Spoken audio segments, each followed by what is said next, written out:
Have you ever heard about tradwives? I feel like that's been a trend that's been going on for a couple months now. And to be honest, I've seen little snippets of it, but I haven't really truly looked into it until kind of now. And I figured this should be something that's interesting for us to discuss today. So, hello everyone, and welcome back to the Notes and Quotes podcast. Thank you so much for listening. Thank you so much for joining this community. It's really, really great to have you here.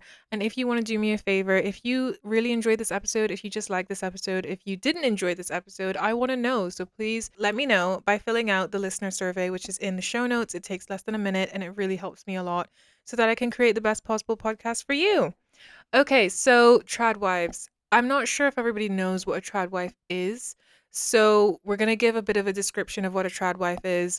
We're going to explain it. We're going to go into the histories of it. We're also going to go into the political nature of it, the how it connects to a lot of issues that you did not think it actually connected to, and just kind of the notions of whether a tradwife is a positive or a negative thing, or rather what the implications of it are, and whether this trend is something that we should really, as like a new up and coming generation, Gen Z, focus on and really form an informed and educated opinion on. So that's what we're doing today. So I started off by saying that I haven't really looked into the whole tradwife culture that much. I've been seeing like discussions of it online. I've been seeing examples of it online, especially on areas like TikTok and Instagram, but I haven't really had much of an interest because it doesn't really reflect my lifestyle or what I am aiming for, so it just hasn't been of interest to me. But I've seen the rise of it. So when my production assistant Ellen and I were going through what the next few topics should be, the notion of a tradwife kind of came up, and I said, "Okay, Ellen, I'm tasking you with going through doing the research on this topic. Please give me a bit of a breakdown because I'm telling you right now, I know absolutely nothing about tradwives besides, the trends that I'm seeing." So she did it. She did the research. She brought to me everything that I needed to know, and the things that I didn't know are shocking. And I'm so excited to share them with you today because maybe there's a bit of a dark side to the tradwife culture that you may not necessarily be aware of. And today we're going to change that. So I keep talking about tradwife, but you might not even know what it is. So let me help you out there. So tradwife stands for traditional wife. Now, the tradwife lifestyle and culture appeared on social media around 2013 and has exploded across platforms and influencer pages post-pandemic period. So it's kind of on the rise and has been on the rise for a bit of a while, but it's something that has been around for a little bit. Tradwives are normally described as kind of a social ideal, so it's predominantly white women who seek to occupy the traditional wife feminine gender role, gaining status through their domestic labor, just staying at home, doing, the dishes, the washing, the cooking, all those traditional kind of wife duties. Tradwives across the political spectrum believe that the place of a woman is in the home as wives or as mothers or as both. They justify this through political or religious beliefs or their own personal choices. Many argue that they are returning to a traditional way of living that has become unconventional in our society that expects women to be a part of the workforce. So that's kind of the notion of what a trad wife is. And also, their values are just very traditionally domestic, those domestic ideals, so to say. And the thing is, what I didn't really realize until I read through this research is that it is kind of heavily connected to ideas of white supremacy, to the extent that tradwives have kind of been positioned as allies to the far right movements. And I know people are already like getting up their backs and being like, okay, I think this is a bit of a stretch. Like, tradwives are just people who, want to live like the domestic life. And what's wrong with that? It doesn't mean that they're white supremacists. That's a huge jump that you're making, Naomi. Can we calm down? And just hold on, hear me out, okay? What, we're like 5 minutes in. Let me convince you for a second, or let me just educate you for a second, because I needed to be educated on this. I did not know this. When I first read that line as well, I was like, really tradwives as white supremacists. I think that's a bit of a stretch. But hear me out. All this will be explained. And I think this is also, it's very important to note that we're not saying everyone that identifies as a tradwife is a white supremacist. That's that's very false. Even Devin Proctor in their 2023 journal article published by Persona Studies says that not all tradwives are white nationalists, fascists, but some are. And unless we address that fact every single time that we talk about traditional lifestyles, family structures, or marriage dynamics, then we become complicit. We must continuously ask what tradition, what purpose, whose tradition, and whose purpose. Because if you really think about it, when we talk about tradition, when we talk about purpose, when we talk about what's right and what's ideal, who is setting these ideals? Who is setting these traditions?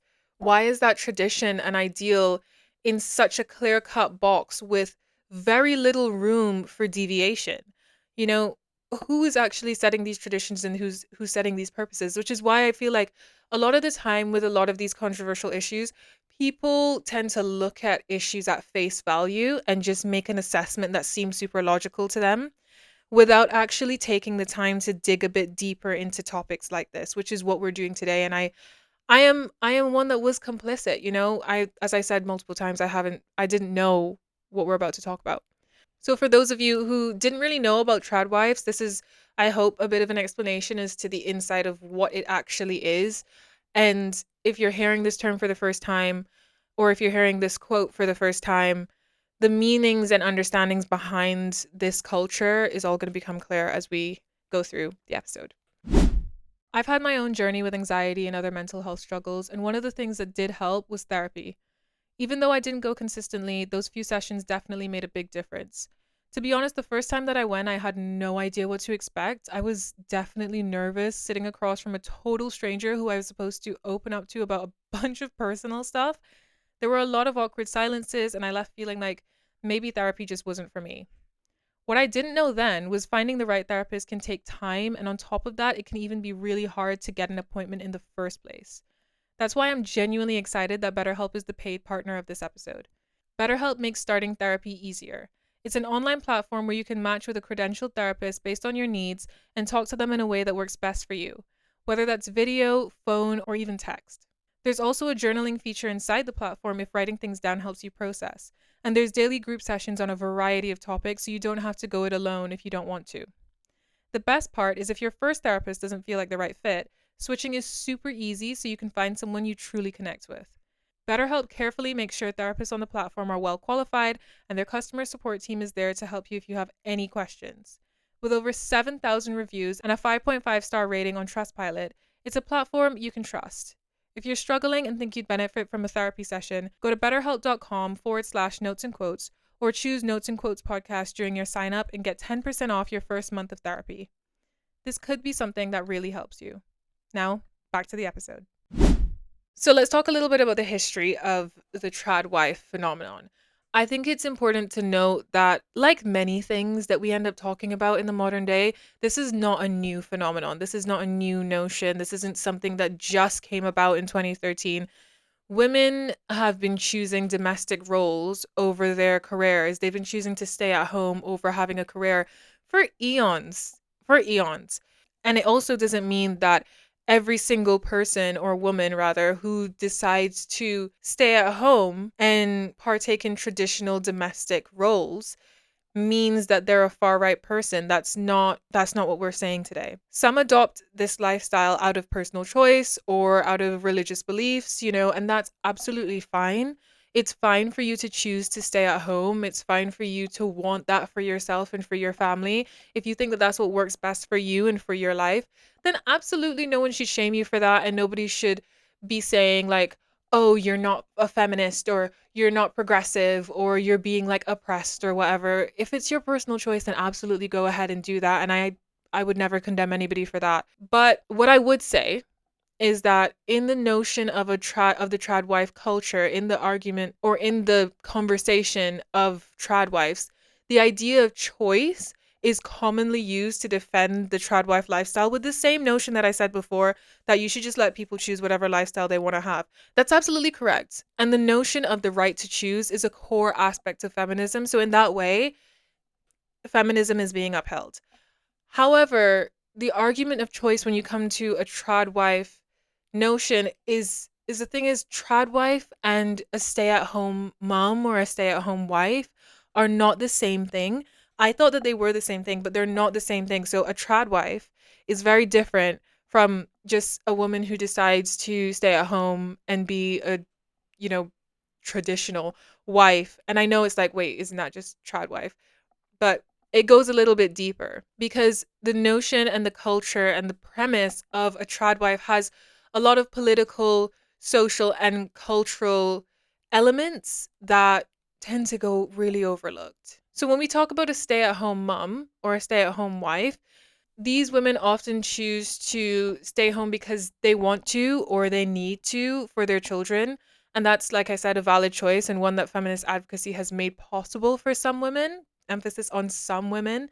Not every woman has, the choice to actually stay at home and not have a career. Some women are forced to.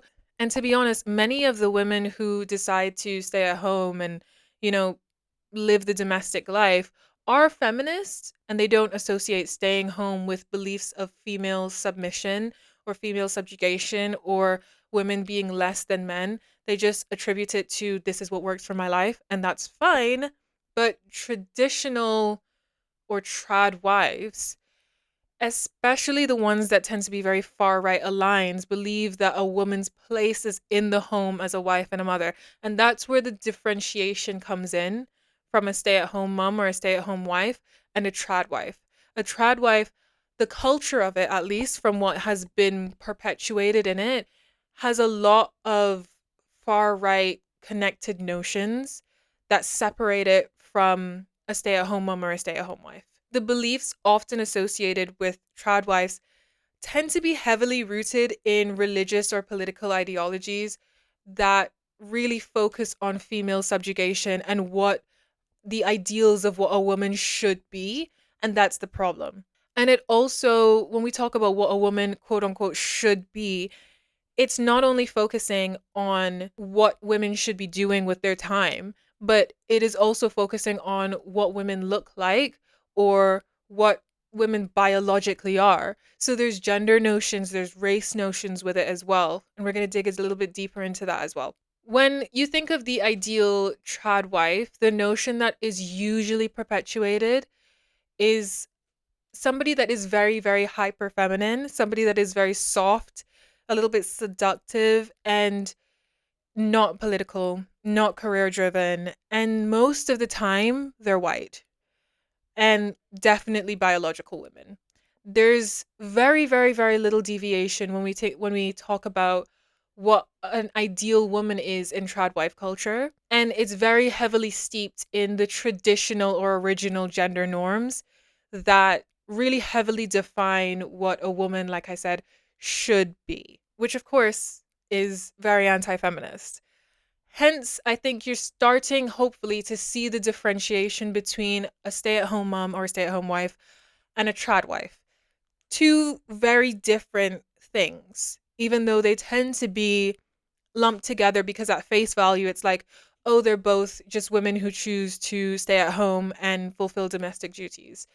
But there's core premises that we said are political, social, cultural that differentiate those two things. And there was this interesting conversation in an NPR interview between Aisha Rasco, who works at NPR, and Catherine Jesser Morton, who's a columnist for The Cut.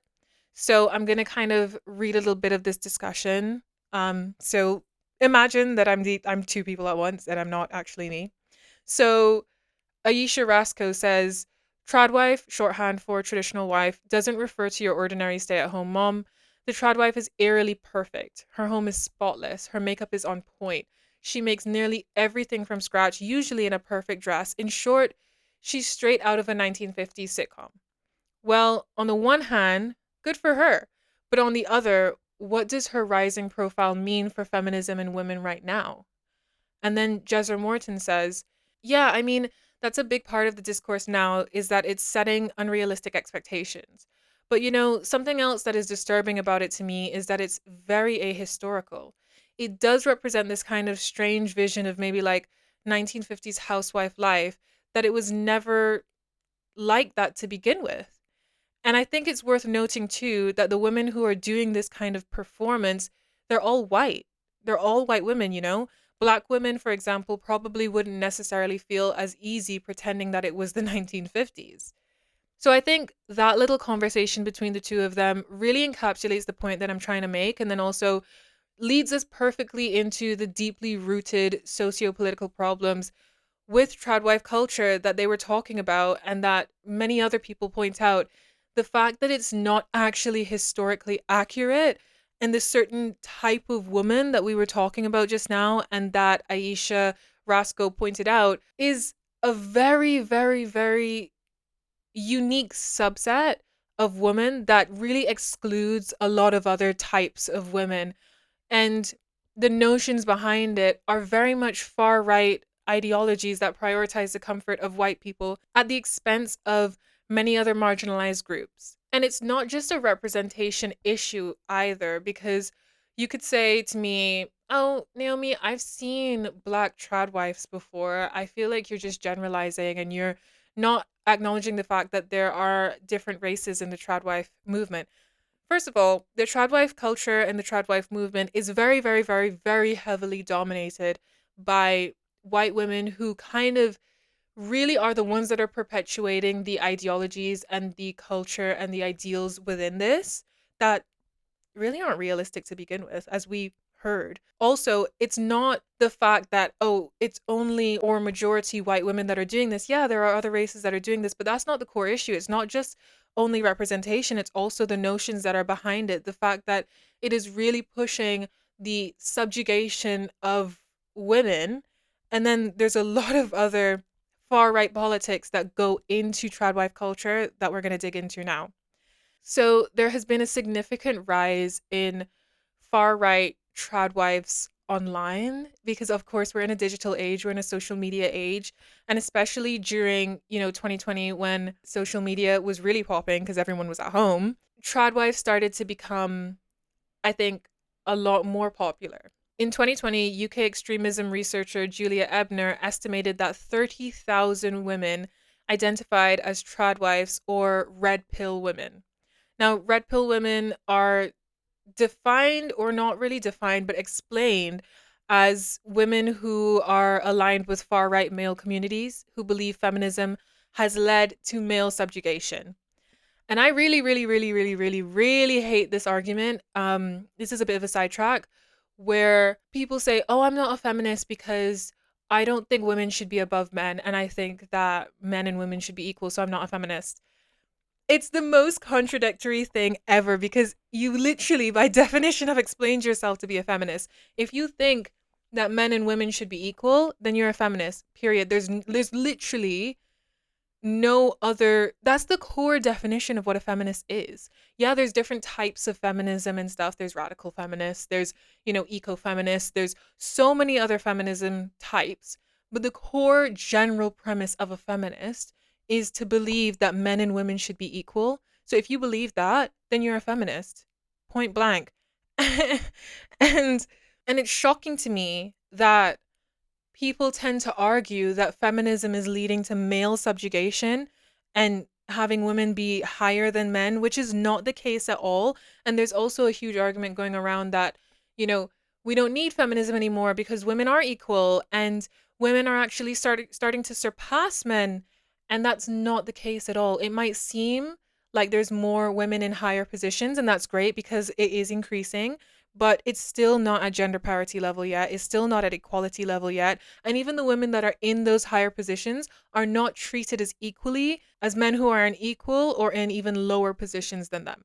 And if you really look and dig deep into that, you'll realize that that's actually the truth. So, going back to what we were talking about 30,000 women identified as tradwives or red pill women who are aligned with far right male communities who believe feminism has led to male subjugation, which kind of tells you what you need to know about the culture of tradwives culture. And a lot of the influencers online who claim themselves to be tradwives are either, I think, one of two things. Either one, they do know exactly what a tradwife is and they know what the culture is and they just decide to be problematic. Or they just look at it at face value and think, oh, yeah, I want to be a stay at home mom. I want to live at home and I want to be, the quote unquote traditional wife. So I'm a trad wife. But they don't really understand the true premise and culture of what trad wife culture actually is. So it's either they're a bit naive or they're just problematic. And I know that's a generalization, but I feel like from the research that we've done, and I feel like from the analysis of this whole culture and this whole topic and the way that influencers online are like, it really does kind of fall into those categories.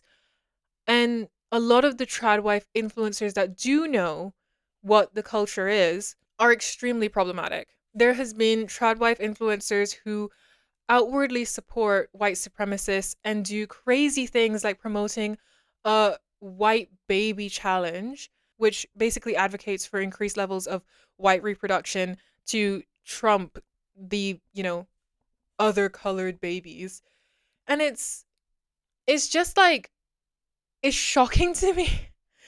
It's shocking to me the normalization of this and how we see these new types of movements popping up and we don't really dig into them or really look into them in the ways that we should and look into the history of them in the ways that we should and look into the people who are promoting these notions and question, is this really a positive thing that should be reflecting our society, and is this really something that our up and coming generation should be internalizing? And it's really sad to know that with such a known kind of trend or culture of tradwives going on, that so many people are being influenced by it in this way.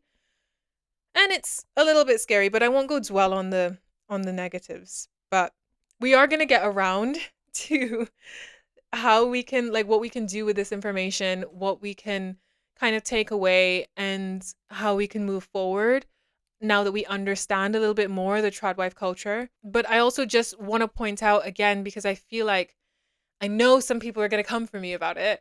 Tradwife is not, the culture of it is not just about personal choice or femininity. It's not just about, oh, I just want to be like, what I think a woman is, and I just want to like choose my own way and just be really feminine. It's not just about that. It brings back these old fashioned ideas that reinforce gender, race, and class inequality, because it's a certain type of gender that is associated with tradwives. It's very much biological women. It's very much white women mainly, and it's very much a certain class of women as well. When you think about tradwives and when you think about the ideal in your mind or what is perpetuated of a tradwife, it's very much a middle class to high class woman who lives a certain type of lifestyle, and that's the one that is kind of accepted as a tradwife and what is supposed to be a tradwife.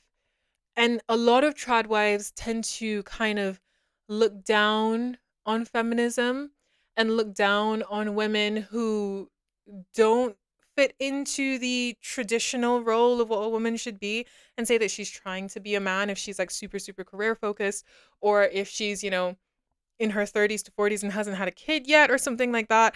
It can perpetuate harmful notions that set women back. And that's the problem that we have with this culture that's being like spun in social media right now. Hey, I'm interrupting this episode briefly to talk to you about something that's actually quite cool.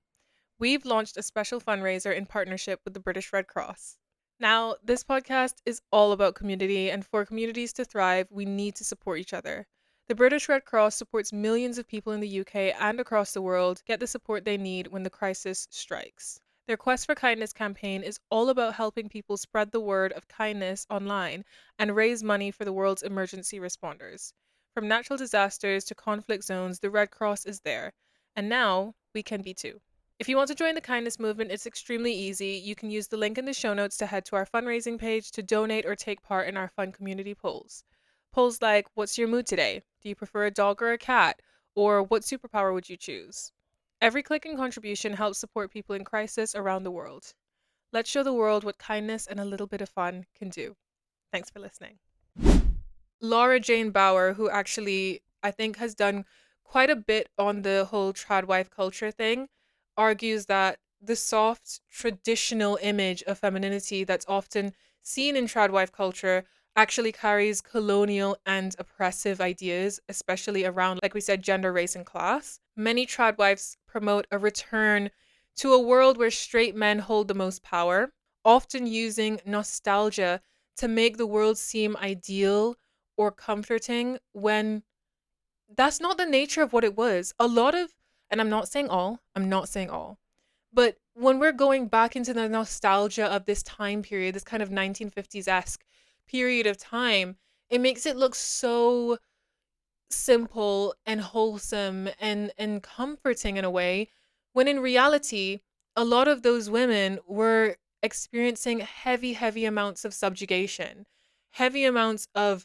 discrimination and abuse as well. Not every single woman, you know, in the 1950s was experiencing domestic abuse. That's not the case, but it was definitely a culture of women being put in their place.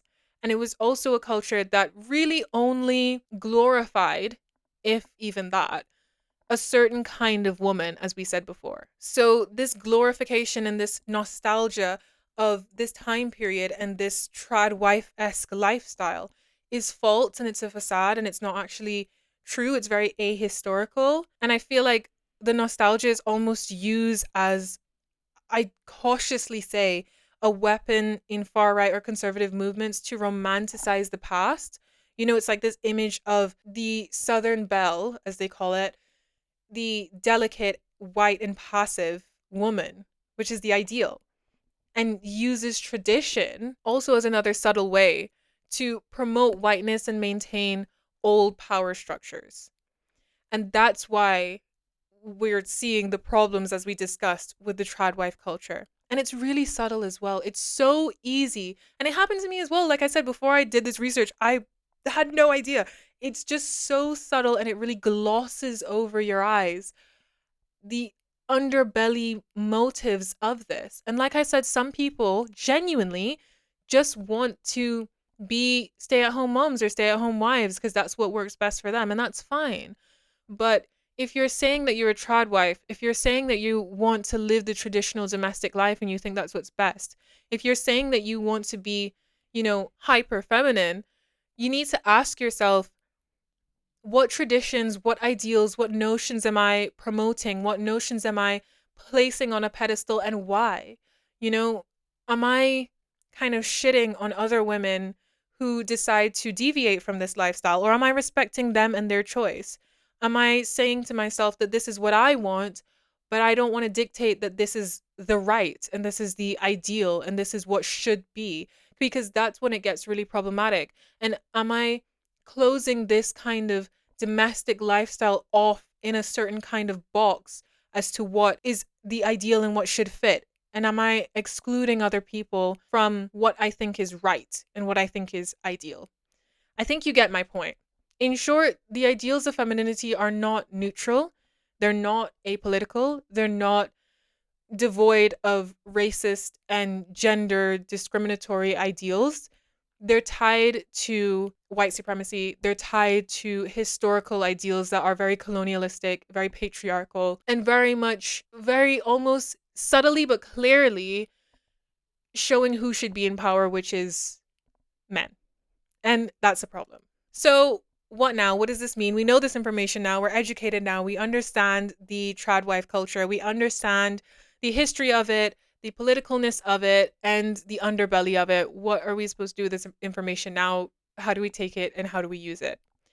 So, it's not really honestly surprising. It's upsetting, but it's not surprising that the tradwife culture has kind of risen to prominence right now, especially in the time that we live in. It's no coincidence that tradwife influencers are growing in popularity and social capital at the time. It's a time when far right notions are growing in influence themselves. So anything that's associated with that will, of course, in turn grow in influence, which is what we're seeing. And we can't very well stop tradwives from existing. No one's saying to take away their freedom of expression or their freedom of choice or whatever. but we can work to dismantle the systems and legacies of racial privilege, gender divisions, and policing the category of what a woman should be and the subjugation of that category that is kind of laced with tradwife culture. If we continuously promote feminism and promote the equality of women and the equality of choice and the equality of races and genders and everything, and just break down those traditional harmful systems that are associated with tradwife culture, then I think the whole notion of tradwife culture starts to dissipate a bit, because that is the foundation of it. So that's one thing that can be done. And there's ways to do that. There's so many ways to do it. You don't have to be, I always say this, you don't have to be a massive activist to go change the world. You don't have to be a massive advocate or speaking on stages or walking around with a megaphone to impact people in your life. You can actually do so much by just how you live your personal life. So if you hear your friends, promoting harmful notions or talking about things that they might not be educated on, like this very topic, you can, this is not a self plug. This is not a self plug. You can tell them to listen to this episode to educate themselves, or you can just tell them yourself. You can just have the conversation with them yourself and explain the harmful notions that are associated with tradwife culture.